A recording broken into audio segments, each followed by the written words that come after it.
Decifrando o significado de Tropa de Elite, canal Aprofundo, que eu sou fã. Vamos lá. Isso também dá uma confusão na cabeça das pessoas. Como é narrado na primeira pessoa, né? O próprio... Pelo Capitão Nascimento, que é o Wagner. Capitão Nascimento, que é o Wagner. Quando eu vejo passeata contra a violência, parceiro, eu tenho vontade de sair metendo uma porrada. Dá uma confusão nas pessoas que pensam, de repente, mas então... Quem matou esse cara aqui foi você! É real? Existe a personagem? Essas pessoas acham... Inclusive, você perguntava pra ela, você viu o filme? Cadê o baiano? Você sentiu vontade de torturar? Não, eu não. Então, que eu sou diferenciado, eu sou inteligente. Bota ele no saco, bota no saco. Tropa de Elite não inventou o fascismo brasileiro, mas o filme fez um excelente trabalho em reconstruir esse imaginário para os nossos tempos. Ele fabricou uma estética onde esse pensamento se torna aceitável e mainstream. Que gerou uma incompreensão. Essas pessoas que patrulharam a gente não compreenderam o filme. E não é o mais favorável na hora de pintar a classe média alta, ok. Traficantes indígenas. Mas ao mesmo tempo também não é um filme pró-polícia. Pelo contrário, ele passa o tempo inteiro expondo como o sistema é corrupto. Inclusive, quando eu digo... Eu acho um filme aberto à interpretação. Tem como você olhar com o viés pró-polícia e o viés, tipo assim, contra. Em teoria, pró-bandidagem. O que talvez os fascistas estejam nos tornando nós próprios, porque nós somos tolerantes com isso. O Capitão Nascimento, ele é construído como herói. Eu acho que é um filme aberto, pô, à interpretação. A grande verdade é que ele flutua nos dois, né? Flutua nos dois. Ele expõe a realidade nua e crua, que é debate, no Brasil afora.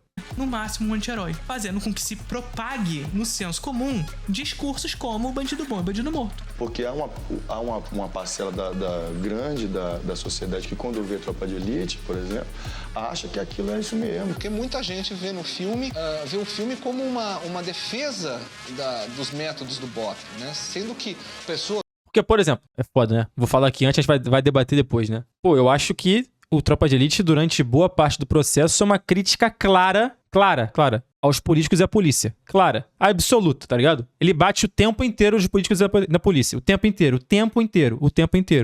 Só que tem gente que olha pro filme e acha que é uma puta exaltação do policial. Que não é, tá ligado? E tem como você olhar com esse viés, tipo assim, o policial do BOP é outra parada, é outro negócio que deve ser de fato endeusado, não sei o que lá, mas tipo assim... Os do BOP tentaram impedir a exibição do filme, quer dizer, viram ali a crítica, né? Não gostaram. Olha, ele tá aí, ele existe. Você não é caveira, você é moleque. Ouviu? Você vai viver essa realidade, você vai concluir o que você quiser concluir.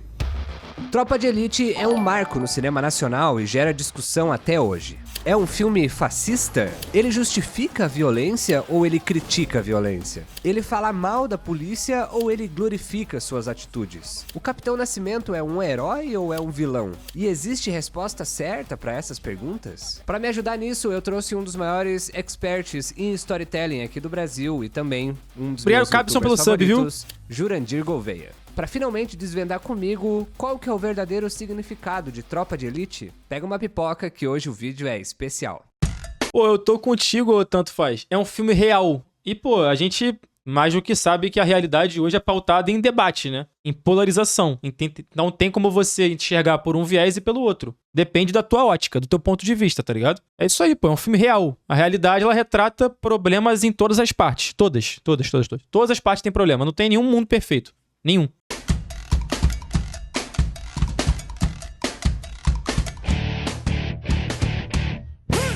Hoje eu quero falar sobre algo muito importante para um grupo: o uniforme. O uniforme do BOP ficou muito conhecido no Brasil inteiro por ser icônico. Boininha preta, coturno, roupa militar e, claro, o símbolo da faca na caveira. Esse é um uniforme pro combate. Mas e se você tivesse um uniforme pro dia a dia? Já pensou moleque, nisso? Insider, eu tenho vem. O meu com as roupas da Insider. Sabia que era AD. Você pode montar o salão de nascer para ou seja, as imitações Comprida. Eu tenho que comprar uma roupa da Insider pra testar se é boa mesmo, uma blusa. Com permissão de entregar a originalidade 12% de inscrição. O uniforme da Insider é sua melhor escolha.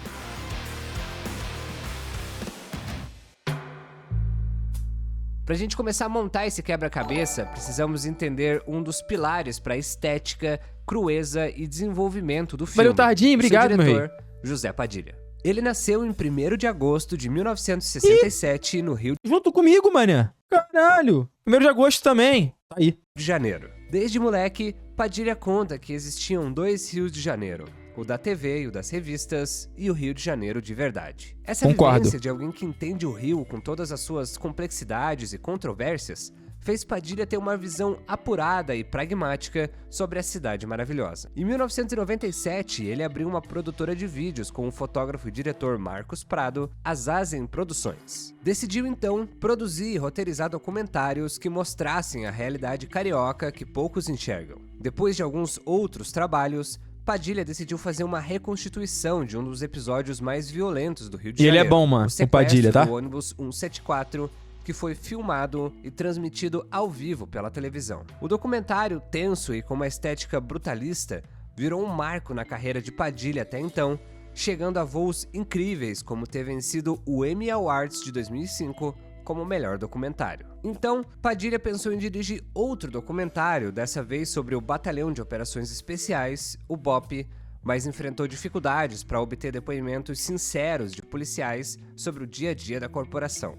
Padilha chegou a revelar que seria perigoso produzir um documentário sobre a tropa de elite, pois poderia colocar vidas em risco. Assim, ele optou por mudar de rumo e decidiu produzir um filme de ficção, o primeiro de sua carreira. Sim, Tropa de Elite é o primeiro filme do Padilha, o homem é brabo. José Padilha e a sua equipe queriam chegar o mais próximo possível da realidade. Por isso, as câmeras na mão eram tremidas, os improvisos eram bem-vindos e a violência verbal e física apareceu constantemente. Em 1999, João Moreira Salles, um grande documentarista e fundador da revista Piauí, realizou o documentário Notícias de uma Guerra Particular, que revelava o cotidiano dos traficantes e moradores da favela Santa Marta, no Rio de Janeiro. Um dos entrevistados era Rodrigo Pimentel, na época capitão do BOPE. Foi João que apresentou Rodrigo Pimentel a José Padilha. Muitos acham que o roteiro de Tropa de Elite foi baseado no livro A Elite da Tropa, mas na verdade foi o contrário. Rodrigo já estava escrevendo o roteiro do filme quando Padilha deu a ideia de realizar o livro, que saiu 1 ano antes do lançamento do filme. Além de Rodrigo, a obra A Elite da Tropa foi escrita pelo antropólogo Luiz Eduardo Soares e pelo ex-oficial do BOPE dos anos 90, André Batista. O livro oferece um retrato sombrio da segurança pública no Rio de Janeiro, narrando várias histórias baseadas em eventos reais sobre o dia a dia do BOPE, a violência urbana e os mecanismos que alimentam esse cenário. O livro, segundo Pimentel, apesar de ser inspirado em histórias que ele presenciou e ouviu, ainda é uma ficção. Elite da Tropa se tornou um best-seller brasileiro, com 170 mil unidades comercializadas. O roteiro de Tropa de Elite foi amplamente discutido por Rodrigo Pimentel e José Padilha, e sua primeira versão teve mais de 200 páginas. Como Pimentel é considerado o Capitão Nascimento da vida real e teve grande influência no roteiro, mas também durante as filmagens e a montagem, essas intervenções fizeram com que várias cenas fossem adicionadas ao longo do processo. Então, Lucas, é bem complicado a gente conseguir dizer exatamente qual que era o significado de uma obra de arte na cabeça do seu artista. Porque a maioria dos artistas não gosta de falar qual que é o significado da sua obra. Eles justamente gostam de todas as interpretações, todas o debate as possibilidades, né, que as pessoas trazem para aquela obra. Mas o que a gente pode dizer com certeza existe uma verdade. Existe algo que o autor, o criador daquela obra, tinha em mente quando a fez.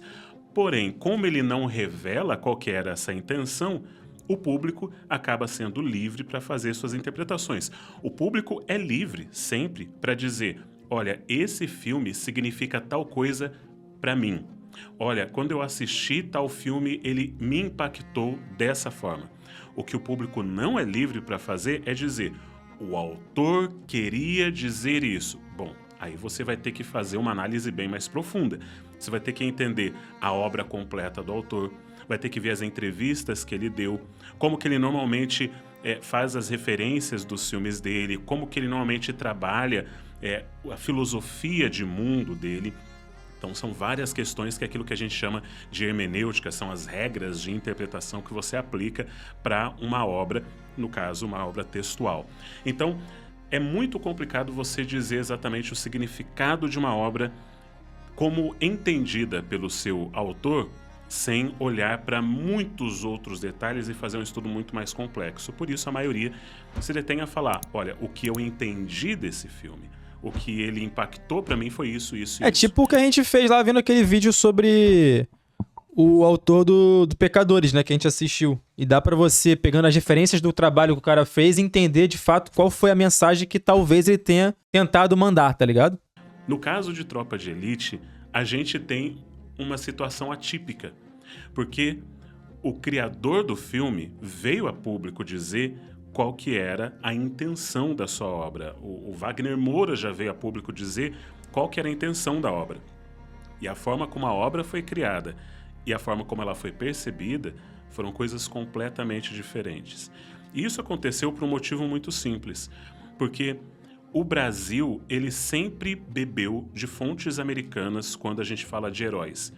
E o anti-herói é algo muito característico do cinema americano, da escrita americana, principalmente nas últimas 4 décadas, 5 décadas. E o Jurandir tem razão aqui. Como Pimentel nunca tinha escrito um roteiro na vida, ele foi recorrer ao manual de roteiro do Sid Field. Sua maior contribuição para o cinema comercial foi a definição de uma estrutura para os roteiros.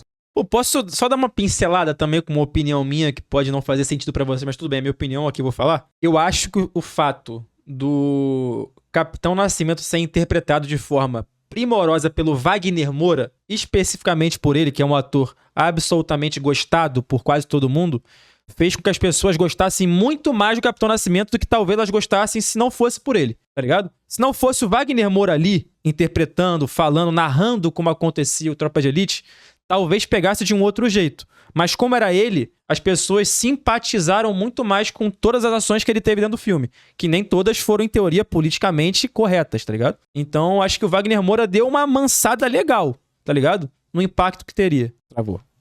Que é chamada de paradigma. Esse paradigma define 120 páginas como a extensão ideal para um roteiro, sendo que as páginas são formatadas de maneira tal que cada uma leva 1 minuto de filmagem. Ele define outras regras como os 3 atos de apresentação, confrontação e resolução. Sid Field foi, em algumas oportunidades, acusado de engessar a estrutura do filme, impedindo inovações. Mas se você quiser saber mais sobre roteiro e aprender sobre, eu sugiro que você leia o Sid Field. Seu método é ótimo para aprender estruturas e regras do cinema comercial. Assim que você aprendê-las, fique à vontade para quebrá-las como bem entender. Para fazer o tratamento final do roteiro, foi chamado Braulio Mantovani, simplesmente o roteirista de Cidade de Deus, filme que foi indicado a 4 Oscars em 2004, incluindo Oscar de melhor roteiro adaptado para Braulio. Tropa de Elite se passa no Rio de Janeiro em torno de 1997, pouco antes da visita do Papa à cidade. Ele apresenta a perspectiva do Capitão Nascimento, um oficial do Batalhão de Operações Especiais, o BOP, que está considerando a aposentadoria. Capitão Nascimento busca um substituto para o seu cargo, e é nesse contexto que surgem Neto e Matias, 2 jovens policiais no início de suas carreiras. Neto é impulsivo e questionador, enquanto Matias é calculista e ético, dividindo seu tempo entre o trabalho policial e os estudos de direito em uma universidade frequentada principalmente por alunos da Zona Sul, uma área mais privilegiada da cidade. O filme explora as adversidades enfrentadas pelo BOP no combate ao tráfico nas favelas cariocas. Essa unidade é conhecida por sua abordagem direta e muitas vezes brutal, provocando cenas impactantes que ressoam no imaginário popular até hoje. Paralelamente, a obra também investiga os desafios da corrupção, tanto dentro da força policial quanto no sistema de segurança pública como um todo. Atividades envolvendo subornos e envolvimento em crimes são mostradas como elementos centrais no contexto do tráfico. O filme mostra como a rotina de... E são elementos reais, né? Quem vive o dia a dia aí, porra, circulando não só pelo Rio de Janeiro, mas pelo Brasil afora, sabe que, porra, atividades reais. Isso aí acontece todo dia. Você vê todo dia acontecendo. Suborno, corrupção, politicagem, todo dia isso acontece. De trabalho de Nascimento afeta negativamente a sua vida social e saúde. Ao mesmo tempo, segue Neto e Matias enquanto eles navegam por esse ambiente complexo, descobrindo como o sistema realmente funciona e passando pelo rigoroso treinamento do BOP. Inicialmente, o filme tinha como premissa mostrar a história pelo ponto de vista de Matias. A narrativa incluía cenas de infância do personagem, seu crescimento até a vida adulta e o momento em que ele ingressou na faculdade de Direito. O enredo original retrataria Matias trabalhando na polícia para financiar a mensalidade da faculdade. Nesse contexto, ele entraria em contato com a dura realidade mostrada no filme enquanto tentava conciliar suas atividades de estudante e policial. O Capitão Nascimento apareceria apenas brevemente em alguns segmentos do primeiro ato e só seria efetivamente introduzido na trama durante a cena do treinamento, aproximadamente aos 50 minutos do filme. Mas tudo mudou na contratação do elenco. A escolha do elenco foi um acerto, né? O Wagner Moura, meu irmão, ele é muito foda. O elenco pode ter sido meticulosamente pensada ou simplesmente os astros da dramaturgia se uniram. A gente só sabe que, uma vez assistindo ao filme, é impossível imaginar outros atores nos papéis. E Sim. por que a gente acha que... Porra, o Sandro Rocha, moleque, cara, eu juro pra você, não tô fazendo nenhum juízo de valor, tá? Ele tem a cara de um miliciano. Tipo assim, pra mim, ele é a caracterização de um miliciano. De cara, tá ligado? O Sandro Rocha é absurdo. Ele é o Rocha, pô, tá ligado?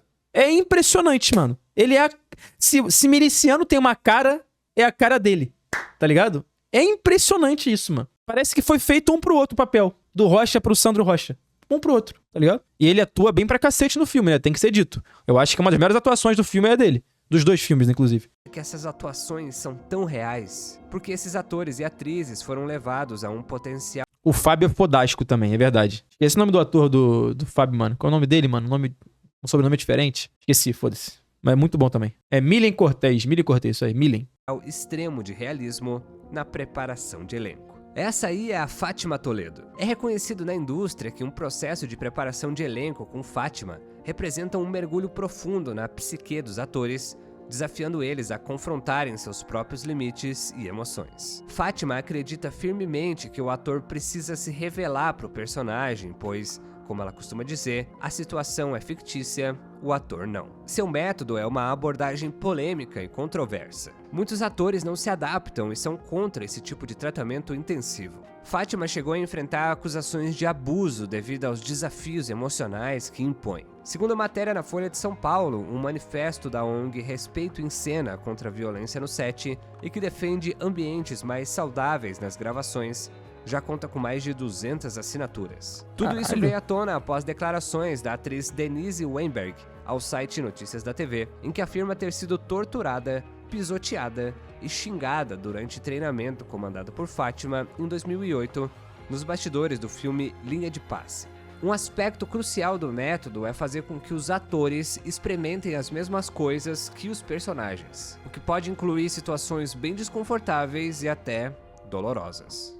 Durante a Eu acho que foi o próprio Sandro Rocha que falou no podcast que, mano, a porrada comia de verdade, né? Nos treinamentos e tal. Tipo assim, o nego tomava tapa na cara de verdade. Pra mostrar exatamente como seria no filme. Pra dar o tom da parada, tá ligado? Na preparação de elenco de Tropa de Elite aconteceram várias coisas bem malucas. Uma delas envolveu Wagner Moura, que na época vivia um período de tranquilidade devido ao nascimento recente de seu filho. Esse contexto representou um obstáculo para encontrar a agressividade necessária para o papel de Capitão Nascimento. Para tirar Wagner da sua zona de conforto, Paulo Storani, um ex-membro do BOPE e colaborador na preparação do elenco, foi chamado para provocar o ator. Storani atingiu um ponto sensível a falar sobre a família do Wagner de forma perturbadora. A estratégia provocou uma reação explosiva em Wagner que, tomado pela emoção e raiva, agrediu Storani, quebrando seu nariz. Essa reação intensa foi crucial para que Wagner encontrasse a brutalidade necessária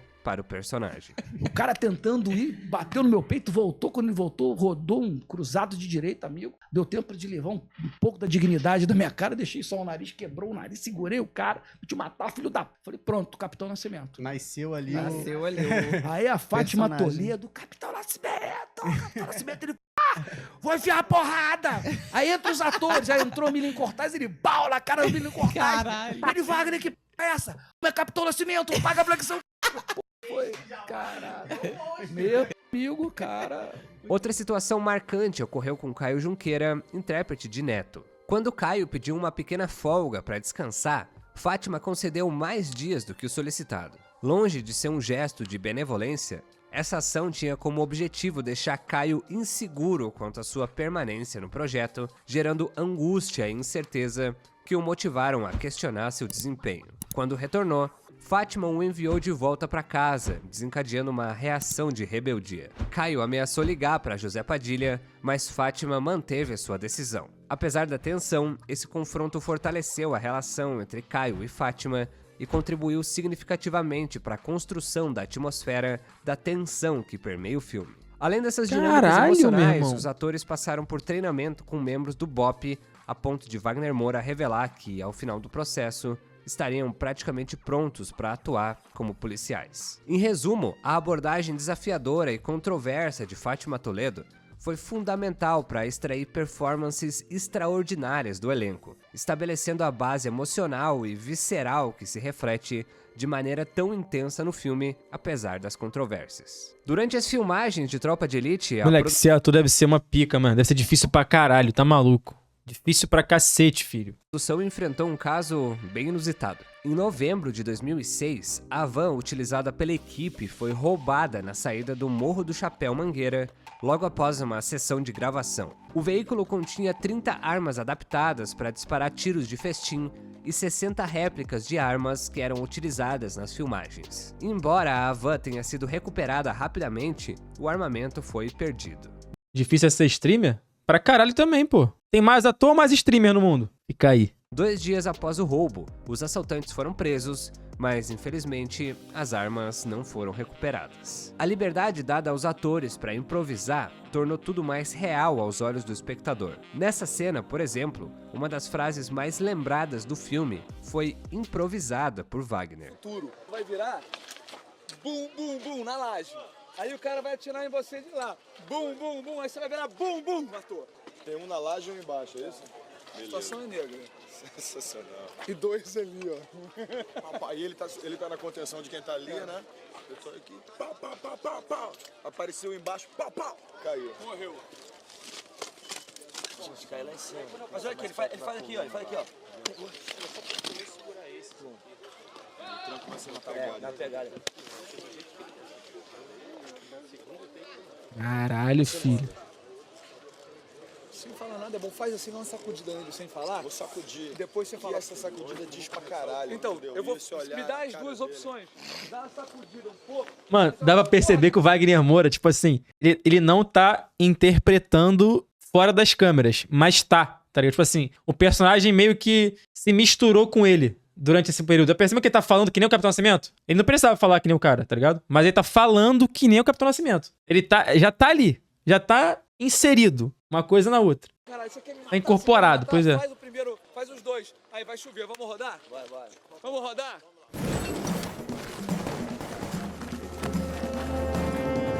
Tira essa roupa preta. Tira essa roupa preta que você não merece usar. Você não é caveira, você é moleque. Ouviu? Você é moleque. Mó tapão, filho. Pô, a gravação de bastidores é muito pica, né? O longa demorou 60 dias para ficar pronto entre ensaios, preparação e gravação. O filme ia mudando e tomando uma forma única nas gravações, porque Wagner Moura foi tendo um destaque no elenco. Capitão Nascimento nunca foi pensado para ser o protagonista, mas Wagner fez isso acontecer. A primeira versão do filme foi finalizada e apresentada a um grupo seleto de pessoas em exibições especiais. O melhor filme nacional? Cara, acho que Cidade de Deus, pô. Tropa de Elite tá bem ali logo atrás, na minha opinião. Tá bem ali pertinho. Mas Cidade de Deus é muito foda, pô. É muito foda. Inclusive, tá no planejamento de assistir em live qualquer dia desses. Durante essas sessões, ficou evidente que o público compartilhava de 2 opiniões. Primeiro, o filme demorou para engrenar. Nos primeiros 50 minutos, Matias parecia indeciso sobre as suas motivações, o que tornava a dinâmica do filme lenta e por vezes desinteressante para o espectador. Segundo, apesar da atuação elogiada de André Ramiro, era quase unânime que o personagem de Wagner Moura, sempre que aparecia, dominava completamente a cena. Com essas impressões em mente, José Padilha, o editor Daniel Rezende e o roteirista Braulio Mantovani decidiram se reunir para um café da manhã e discutir o futuro do projeto. Durante a conversa, Braulio relembrou que em uma das versões iniciais do roteiro, a narração de Matias seria intercalada com a do Capitão Nascimento. Inspirado por essa lembrança, Braulio sugeriu reformular o filme para focalizar no ponto de vista do Capitão Nascimento. A essa altura, Daniel Rezende já havia dedicado 6 meses à edição, tornando a decisão de reeditar o filme particularmente desafiadora. No entanto, a equipe decidiu seguir em frente com a ideia. Eles revisitaram o material bruto, reorganizaram o filme sobre essa nova perspectiva, adicionaram narrações do Wagner para enriquecer o contexto e, efetivamente, alteraram o enredo e a sinopse do filme. E se a gente remontasse o filme inteiro pelo ponto de vista do Capitão Nascimento? O que significa... já tinham 6 meses de trabalho, tá? Meio que jogar fora e começar aí quase do zero. Entrei no banheiro, chorei 15 minutos ininterruptamente, respirei fundo e falei, bom, vamos lá, como é que nós vamos resolver isso? Aí a gente entrou, o Zé começou Mas você gostava dessa primeira versão ou não? Eu gostava. E na época, na hora, eu fiquei com medo. Eu falei, cara, mas o filme... Fiquei 6 meses trabalhando aqui, né? A gente fica muito... Você se apega, né? Apegado. E como é que... Não tinha a menor ideia de como a gente ia conseguir. Porque o que a gente fez no final da história? A gente mudou o protagonista do filme. Exato. A gente mudou a sinopse não sei se já do filme. aconteceu isso em algum outro filme que deu certo, não? E quando você vai ver os principais policiais, por exemplo, que existem na ficção americana, você pega o Harry Callahan, né? Do Dirty Harry, e vários outros, eles são anti-heróis. São figuras que eles às vezes torturam os criminosos, eles às vezes extrapolam fazem limite, coisas que são fora da lei para conseguir pegar o bandido. Então essa referência de policial que faz o tudo possível para pegar o bandido já existia na cabeça do brasileiro. Então quando colocaram o Capitão Nascimento fazendo exatamente aquilo que já tinha sido idealizado pelo brasileiro, isso aconteceu de forma muito natural de ser percebido como sendo um herói. O que intensifica isso é o fato de que o filme coloca a narrativa em primeira pessoa, na perspectiva do Capitão Nascimento. E sempre que você coloca na perspectiva de uma pessoa uma história, a tendência do público é criar empatia por essa pessoa. A ideia original era fazer na perspectiva de 2 policiais novatos, mas se fosse daquela forma, talvez a percepção nossa com relação ao Capitão Nascimento fosse diferente. Agora tenta imaginar a Tropa de Elite sem o Capitão Nascimento como protagonista. Quase impossível, né? O que é realmente impressionante é que a transformação do filme ocorreu sem nenhuma refilmagem ou gravação de novas cenas. A mágica aconteceu inteiramente na ilha de edição, utilizando o mesmo material original, o que reforça porque Daniel Rezende é considerado uma das principais referências em montagem cinematográfica. Se você tá curtindo o vídeo até agora, que tal você se inscrever aqui no canal? A gente tá chegando a quase 200 mil inscritos, então só apertar no botãozinho aqui embaixo pra você me ajudar a crescer os números e cada vez trazer vídeos mais elaborados como esse aqui. Agora, se você quiser me ajudar mais ainda, você pode fazer parte do Clube Aprofunda. Ainda não sou. No Clube você assiste a todos os vídeos do canal um dia antes, troca uma ideia comigo e ainda ajuda a escolher os próximos temas. Se o valor couber no seu bolso, você será muito bem-vindo nessa comunidade que cresce cada dia mais. E a minha banda Camelo Azul acabou de lançar a primeira música, então se você quiser conferir esse meu trabalho além aqui do canal no YouTube, eu vou deixar o link aqui na descrição, tá? Além de fazer música, a gente tá fazendo um reality show / documentário no nosso canal, eu tenho certeza que você vai gostar muito, se divertir vendo os nossos perrengues. É isso, obrigado, vamos continuar com o vídeo. Agora sim, o filme estava pronto para ser um sucesso no cinema, certo? Mais ou menos. Ele foi um sucesso, mas a maioria das pessoas não assistiu no cinema. Pirata. É inegável que a venda de DVDs piratas pelos camelôs do Brasil foi crucial para tornar o filme um fenômeno popular. O ponto de partida dessa distribuição ilegal... Eu vi no pirata na época.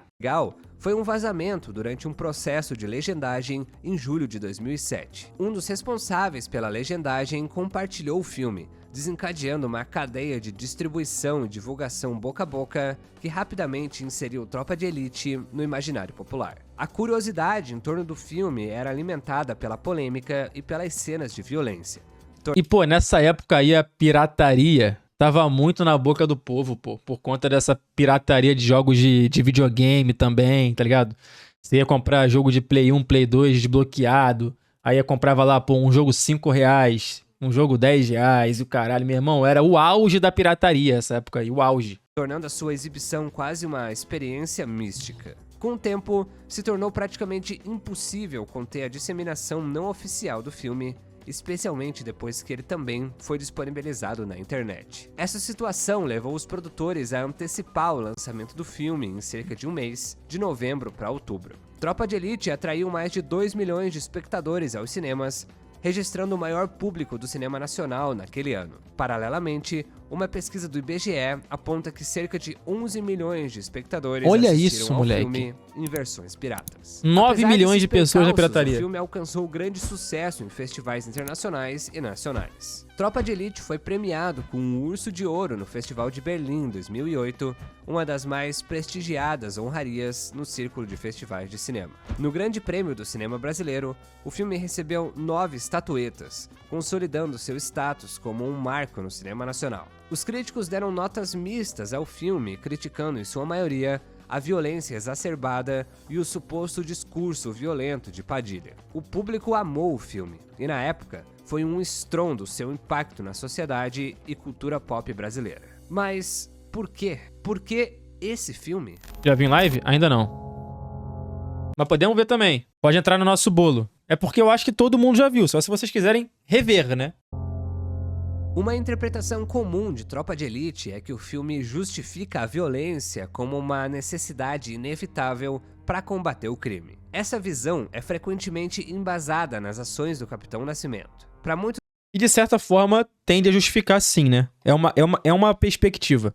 É uma perspectiva. Os espectadores, as suas ações brutais são vistas como um mal necessário, uma resposta à falência do sistema de segurança pública e à corrupção generalizada. Esse ponto de vista é reforçado pela apresentação quase heróica de Nascimento, que apesar das suas falhas, é retratado como um homem comprometido com a erradicação do mal a qualquer custo. Tem várias... Pô, isso que o cara do chat falou é bizarro mesmo, GB. Todas as cenas desse filme são marcantes, né, mano? Tipo assim, pra quem assistiu o filme A Vera, mais de uma vez, 2, 3 vezes, mano, é impressionante, cara. Todas as passagens do filme você lembra de cor. Fala assim, caralho, essa parte é foda. E são todas as partes, pô, tá ligado? É impressionante. Tem diálogos muito emblemáticos, tá ligado? Frases muito bem colocadas. Tem cenas e discursos no filme que corroboram com essa visão considerada, entre aspas, fascista. A gente viu o BOPE se tornar uma marca na época do filme, com adesivos, tatuagens, bandeiras. A cultura pop se apropriou dessa marca com logotipo e tudo para criar suas versões do cultuado grupo. Há quem diga que o filme é anti-polícia, mas pró-BOPE, por ser escrito sob a ótica de um ex-comandante do BOPE que considerava a instituição uma salvação para a polícia convencional e é incorruptível.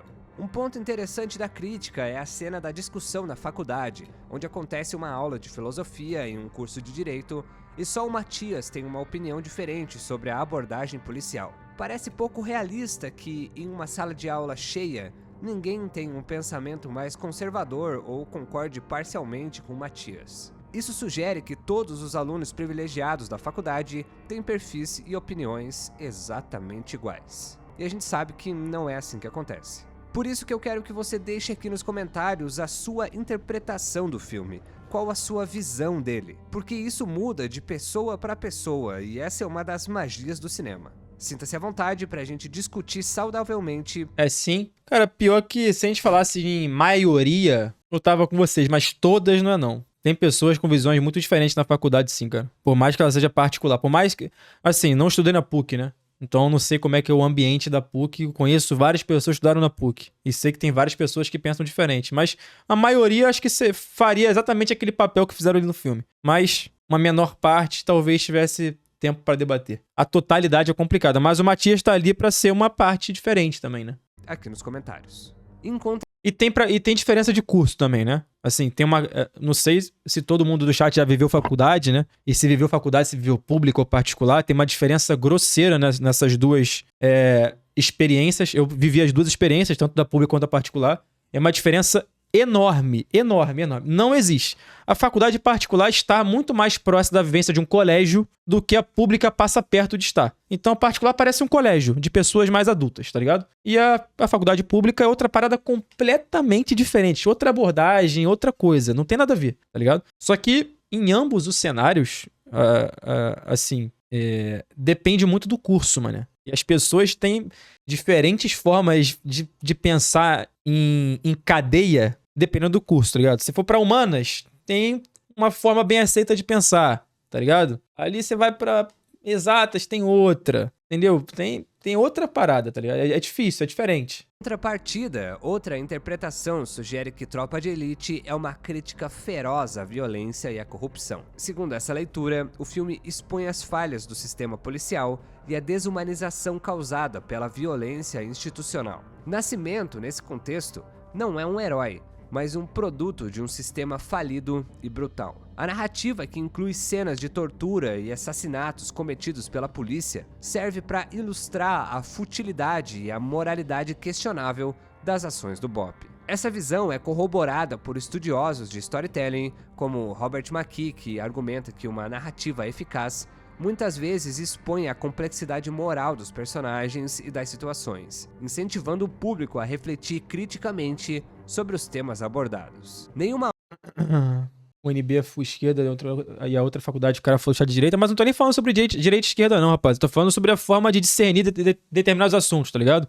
Independente do viés político. Dá pra você assimilar, um filme de uma forma ou de outra, independente do seu viés. Dá pra você entender, de você conectar. Você não precisa estar enraizado pra falar, sou esquerda, tenho que ver desse jeito e foda-se. Sou direita, tenho que ver desse jeito e foda-se. Não. Falando percepções do cotidiano, do dia a dia, tá ligado? E também um pouco da hipocrisia que tá dentro do ser humano ali. E que bate diferente em pessoas de criações diferentes, de lugares diferentes também. Então, não tô falando só de especificamente direita e esquerda, tá ligado? Eu tô falando que, por exemplo, ali retrataram a PUC, que tem uma característica específica ali de vários alunos da PUC.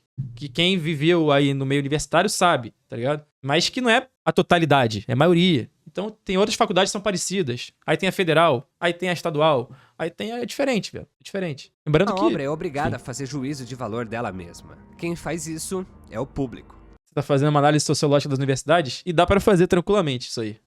Mas eu não sou o cara indicado pra isso, não. Tem pessoas com mais gabarito do que eu pra falar sobre. Eu só vivi nos dois meios, né?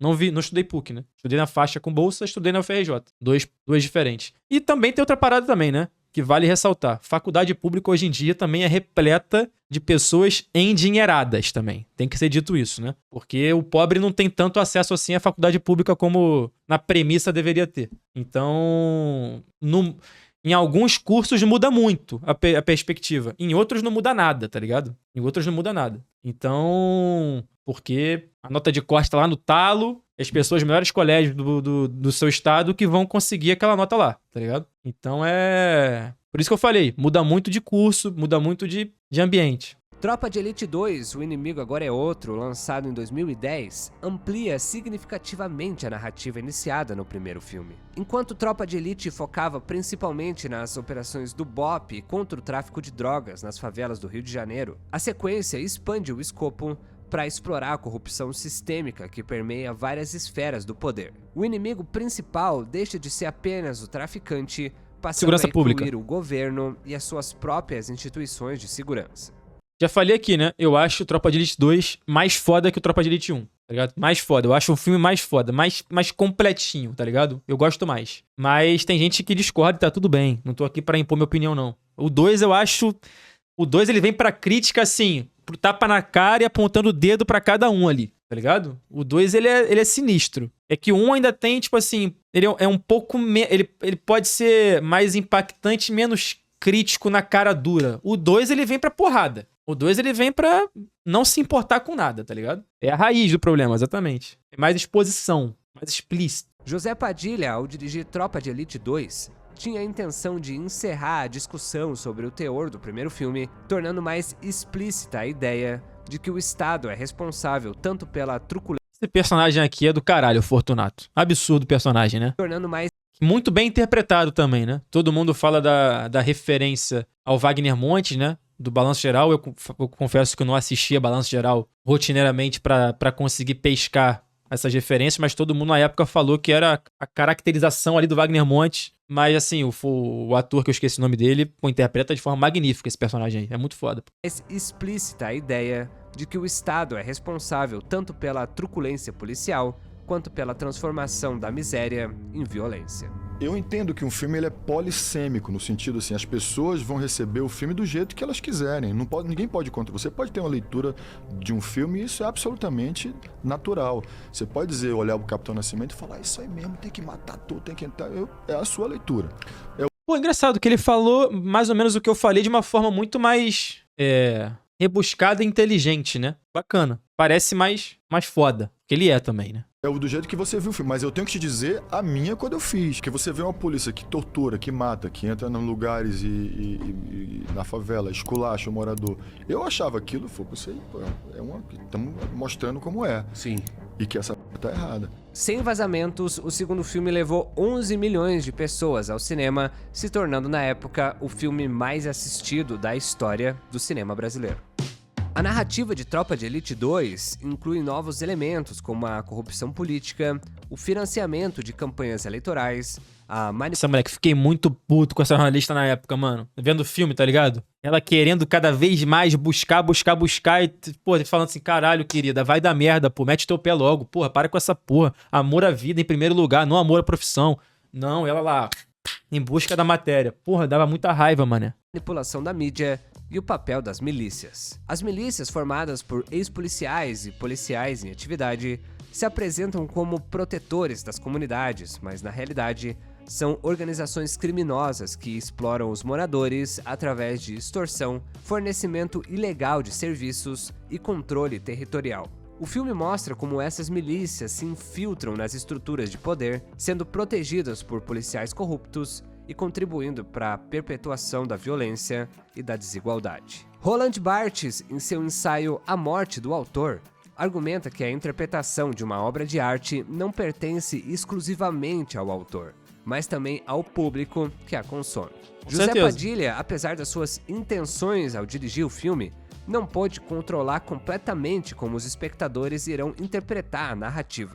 Moleque, pior que tipo assim, viado. Juro pra vocês. Esse malandro aqui que faz o personagem lá o secretário de Segurança Pública, né? Esqueci o nome dele, viado. Cara, ele tem uma cara de corrupto absurda também, não tem não, mano? Falando sério, esse malandro aqui que ele fez, inclusive, é aquele cara de Salve Jorge. Não fez? Ele tem um papel emblemático em Salve Jorge. Esse mesmo rapaz. Ele tem uma cara de corrupto inacreditável, pô. Tipo assim, o bagulho foi feito pra ele também. Cara de um 7-1, mano. Nato. Doideira, mano. Isso é particularmente verdadeiro em obras complexas como filmes, onde o significado é construído não apenas pelo roteiro, mas também pela direção, atuação, montagem e o contexto histórico em que são lançados. A mesma coisa a gente pode dizer com relação ao Coringa. O filme do Coringa, ele parte da perspectiva, do ponto de vista do Coringa. E muita gente na época criticou. Vamos ver esse filme em live, tá? Tá na lista. Tá na lista esse filme aqui pra gente assistir. Provavelmente, depois ali do Batman, a gente vai assistir esse aí, da sequência do Batman. O filme dizendo que ele tava, de certa forma, romantizando a crueldade, a psicopatia do Coringa. Mas não é que ele tava romantizando.